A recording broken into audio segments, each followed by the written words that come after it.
What's up, guys? Today we're diving into Ballerina, the latest high-octane spin-off from the world of John Wick.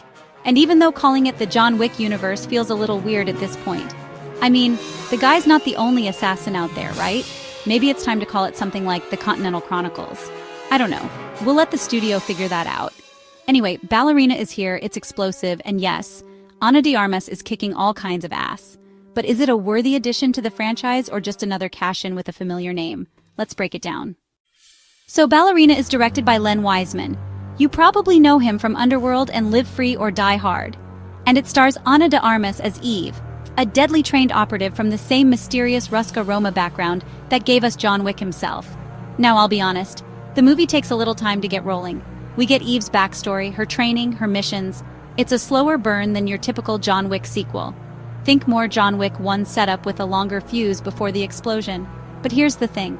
That extra setup actually gives us more time in this assassin underworld we all love. More training montages, more rules, more weird assassin customs, the kind of lore expansion fans eat up. Eve isn't just a female John Wick clone, and the film makes that clear. She's not the unstoppable god mode murder machine we've seen with Keanu. She's smaller, more vulnerable, and way more strategic. Her trainer even tells her straight up, "You're not the strongest, so be the smartest." And you see that play out. She fights dirty, uses the environment, and survives by being clever, not just brutal. It's refreshing and helps her stand out in a franchise that can sometimes feel like it's trying to one-up itself with body counts. Alright, let's get to the good stuff. The action. Once Ballerina kicks into gear, it does not disappoint. We're talking gunplay, close-quarters combat, and one heck of a grenade and flamethrower sequence that practically lights the screen on fire. Seriously, this movie doesn't just have firepower, it has power fire. Is it grounded? Not really. Is it fun as hell? Absolutely. Now, full disclosure. Yeah, there are some moments where the laws of physics take a vacation. But if you're watching a Wickverse movie for realism, you're in the wrong theater. And yes, let's talk about that cameo. Keanu Reeves does pop up. And while it's always great to see him, it does raise some timeline questions. This supposedly happens between Chapter 3 and 4, but Wick is supposed to be healing up, not running around on side quests. So yeah, it feels a bit like a, hey, put him in the trailer move. Cool moment for sure. But it runs the risk of overshadowing Eve's story.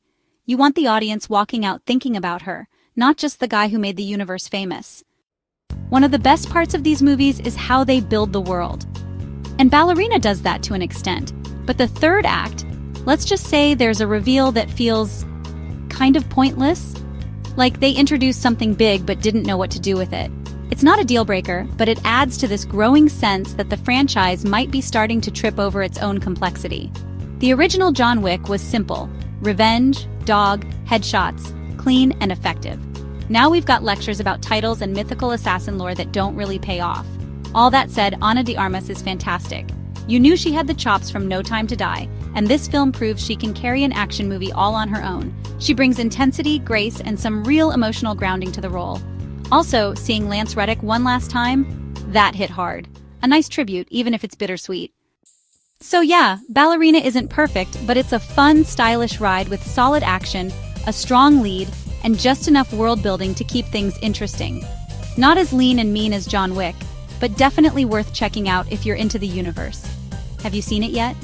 What did you think of Ana de Armas in the lead role? And while we're here, hit me with your favorite revenge flick of all time. Drop your thoughts in the comments. I always love hearing what you think. And hey, if you enjoyed this review and want more movie breakdowns, reactions, and recommendations, hit that like button, subscribe, and click the bell so you don't miss anything. Until next time, stay sharp and keep watching awesome stuff.